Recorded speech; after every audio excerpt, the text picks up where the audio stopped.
Hindi nakayanan ng maliliit na demonyo ang shock at sumugod sila, handang mag-away. Hindi nag-atubili si Hypiang na bigyan sila ng interaksyon. Ang mga batang ito ay may isang direksyon na tiket sa muling pagkakatawang tao, sa kagandahang loob ng kanyang martilyo. Ang village elder na nakakita ng mas maraming bagong taon kaysa sa sinuman ay hindi pa kailanman nakakita ng ganoong klaseng himala. Mga ninuno, ito ay tiyak na isang tagapagligtas na ipinanalangin natin mula sa langit. Hindi maisara ng dalawang maliliit na chef na nagtatago sa loob ang kanilang mga bibig. Isang martilyo ang pumatay ng napakarami. Ngunit mayroon pa ring nagtatanong sa kanilang pag-iral. Marami ng mas maraming halimaw at siya lang mag-isa. Ang maliit na chef ay maaari lang umasa kay Tio Hypiang. Sige, hinahati ni Yip ang mga demonyo na parang walang anuman. Kayang-kaya niya silang lahat. Ang kanyang mga mata ay puno ng pagnanais na pumatay. Nanginginig ang maliliit na demonyo, nanginginig ang mga ngipin na parang castanets. Kung saan naroon sina Luqing at Guantung, medyo delikado ang sitwasyon. Mukhang natalo ang mga magkapatid at malapit ng mamatay. Inabot ng malaking demonyo ang kanyang kamay upang kunin ang mga bagay na hindi dapat kunin. Nang sandaling iyon, isang tunog na kates-kates ang narinig mula sa malayo, at isang kawan ng maliliit na demonyo ang bumalik na parang nag-ambalang pugad ng mga bubuyog. Naguluhan ang malaking demonyo, nanalo na ba sila at bumalik. Bumalik siya sa malaking bagay, sumuntok. Ipadala ko na kayo sa kabilang buhay ngayon. Wala nang pag-asa. Maaari lang ipikit ng mga magkapatid ang kanilang mga mata at maghanda sa pagtama. Tapos na tayo. Tumama ang suntok at nagkapira-piraso ang lupa. Puno ng usok ang hangin at lumipad ang mga bato kung saan-saan. Ang 2,000 pound na suntok na. Iyon ay mukhang gagawing mincemeat ang dalawang ganda. Naisip na malamig sila at nasa kanilang huling hininga, ngunit nakatayo pa rin si Guantong, ligtas at walang sugat, nanunood kay Hypiang na lumitaw na parang movie star, pinipigilan ang XXL punch gamit ang isang daliri. Pagkatapos, flick niya ito palayo. Ang flick na iyon ay parang electric shock, nagpatalsak sa malaking lalaki. Kumalat ang kuryente sa kanyang malalaking kalamnan. Ang braso ng demonyo ay halos wala ng silbi. Sumigaw siya sa sakit, isang sigaw na umalangaw sa kalangitan. Sinamantala ni Hypiang ang pagkakataon at tumalon sa close combat. Inilabas niya ang klasikong split and half hammer strike. Lahat ay pile at nasayang. Sino ang masisisi ngayon? Ang sarili lang nito sa pakikipag-ugnayan sa maling tao. Nabagsak ang demonyo sa lupa ni Hypiang. Sinilip ni Nan Guantong ang kanyang ulo mula sa likod ng kalasag at sumigaw, "Master!" Tumakbo si Luqing sa kanyang tabi, hindi nakakalimutan na purihin, napakalakas. Pagkatapos, pagdating sa tabi ni Hypiang, malungkot na tumingin si Luqing, "Master, napakahina namin. Hindi makakatulong." Lumingon si Hypiang upang tingnan sila at sumagot, "Mabilis kayong lumalaki. Lumaban pa kayo ng ilang beses at magiging mas malakas kayo." Biglang may malaking pagsabog sa malayo.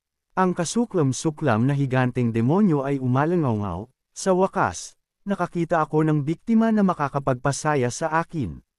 Nanginginig na tiningnan ni Nan Guantong ang demonyo at sinabi, "Ang maalamat na lutian niya. Isang katawan ng demon armor. Walang sandata ng tao ang makakatago sa depensa nito." Malakas na nagmakaawa si Luqing kay Hypiang para sa tulong, "Gusto ko pang lumaban. Pakiusap, ibalik niyo po ako, Master." Lumingon si Yip upang tingnan siya at muling nagtanong, "Gusto mong pilitin ang paggaling?" Hawak ang kanyang nasugatang braso, determinado si Luqing, "Pakiusap, tuparin niyo po ang aking kahilingan, Master. Gusto kong hamunin ang malakas na kalaban na ito." Narinig iyon, hindi na siya nagtanong pa. Nagpakawala siya ng spell at isang sinag ng liwanag na may mga katangian ng pagpapanumbalik ang pumasok sa katawan ni Luqing. Mabilis siyang nakahawak ng matatag sa kanyang sandata at sumugod pasulong, lumalaki ang kanyang bilis habang lumalapit sa demonyo. Ginamit ni Luqing ang continuous slap divine palm. Nagkomento si Nan Guantong habang nagmamasid mula sa malayo, walang silbi. Kasabay nito, iniunat ng demonyo ang kanyang dalawang braso at mataas na tumalon si Luqing. Hindi inaasahan, si Luqing ay pinatalsik ng isang pagputok ng kapangyarihan. Tumingin siya pabalik sa demonyo, nagtataka, naglaho ba siya? Sa pagkakataong ito, inihayag ng demonyo ang kanyang pinagtataguan bago pa man umatake gamit ang kanyang talam, dito mismo. Mabilis nitong ibinigay ang isang malakas na suntok. Nakita ang sitwasyong ito, nagulat si Li Qing at sabik na sumigaw si Nan Guantong, Senior Sister Lu. Ligtas na bumaba si Li Qing ngunit nasasaktan pa rin. Nagtipon ng enerhiya ang demonyo upang maghanda para sa isang bagong galaw. Matapos magpakawala ng atake, naging mayabang at kampante siya. Fallen. Pagkatapos ay sumugod siya kay Lu Qing sa mataas na bilis. Nakita ito ni Nan Guantong at sumigaw, takbo. Narinig ang tunog, mabilis na lumingon si Li Qing. Habang lumingon siya, malapit na ang demonyo sa kanya, ngunit biglang, dahil sa mababang mental fortitude, may bago siyang nakita at nagyelo. Sumugod si Yipiang at sumuntok. Agad na tumama ang kanyang slash sa demonyo sa gitna. Nahati sa dalawa ang demonyo at pagkatapos ay sumabog. Sumigaw si Lu Qing mula sa likod ni Yipiang, Shifu, tingnan mo. Tanging nagkalat na butil ng alikabok ang nanatili sa hangin.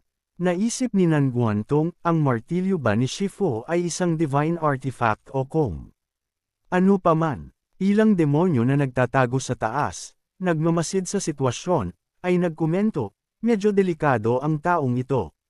Walang problema, dalawang matangkad at malaking demonyo ang nagkatinginan, tumawa at sumigaw, hayaan mong durugan namin siya. Nag-iisa na ngayon si Lu Qing kung saan siya nakaupo. Nagulat ang mga demonyo na napagtanto na naglaho si Yipiang at nagtanong, saan nagpunta ang batang iyon? Si Yipiang, na may hindi kapani-paniwalang bilis, ay lumitaw sa likod ng kanyang kalaban. Sumagot siya, dito mismo.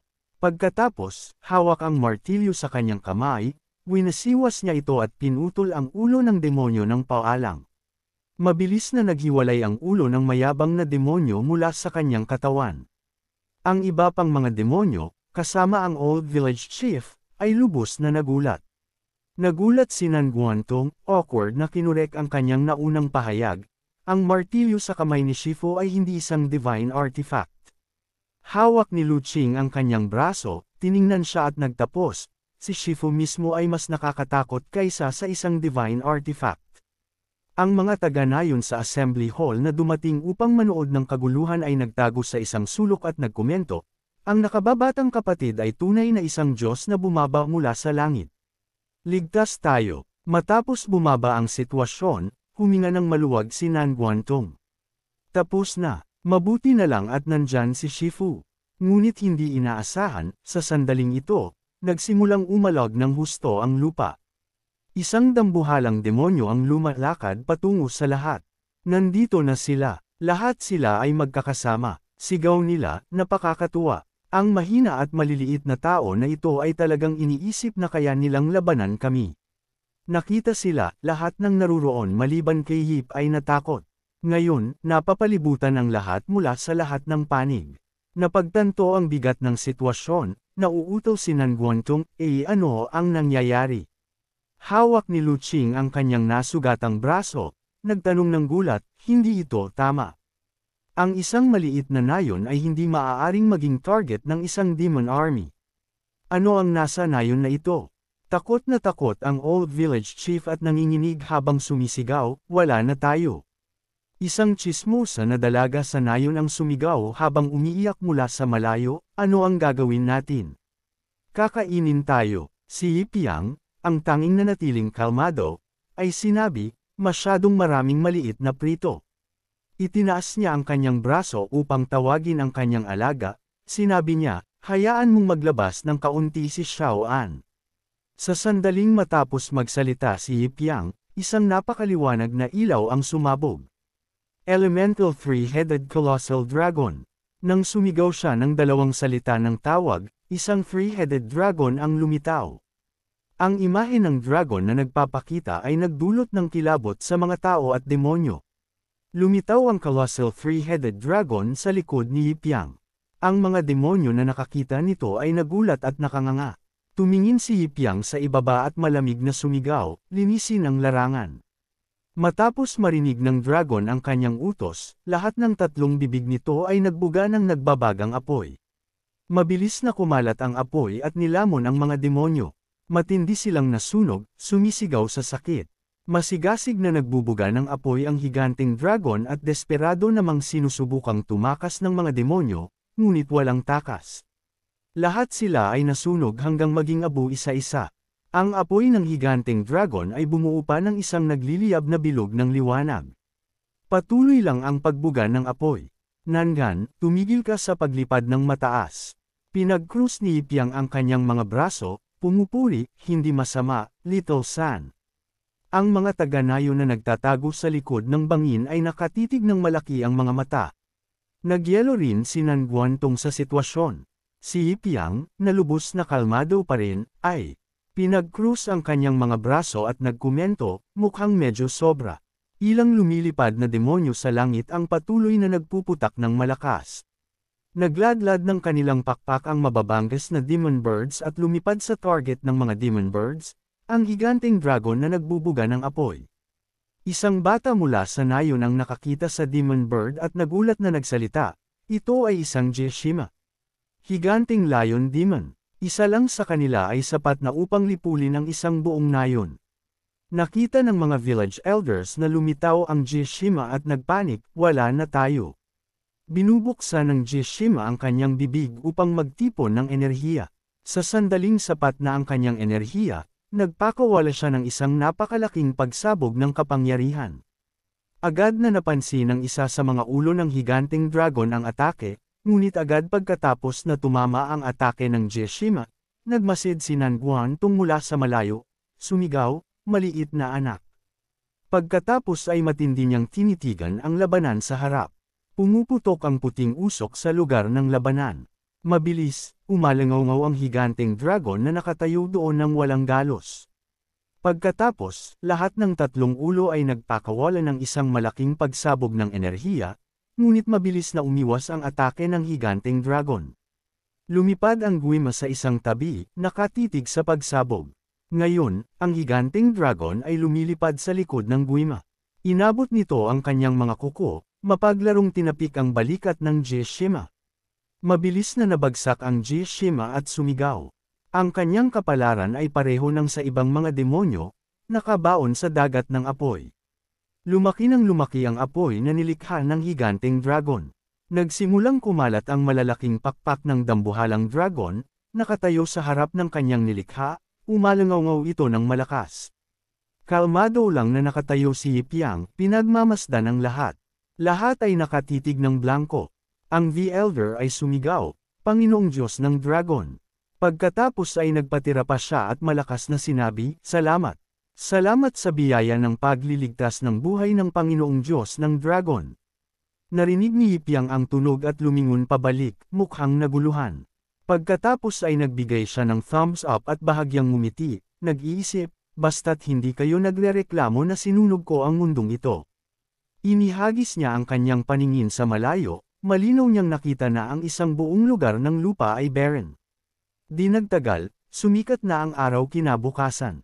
Ang maliliit na figure ng tatlong tao ay naglalakad sa daan. Kaya pala, iyon pala si Ipyang at ang kanyang grupo. Sabi ni Nanguantong. Iniisip ko kung nasa panganib pa rin ba ang Old Village Chief. Si Li Qing, na lumingon, ay nagsabi ng may tiwala. Isang malaking hukbong demonyo ang lumitaw malapit sa human defense line.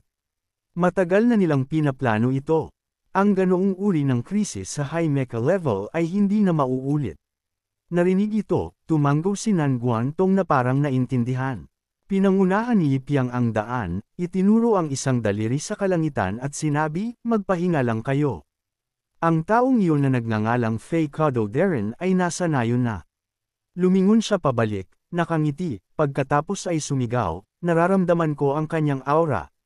Sobrang lakas. Fair na, destinasyon, Yan City. Sabay na sumagot ang dalawang babaeng disipulo, opo.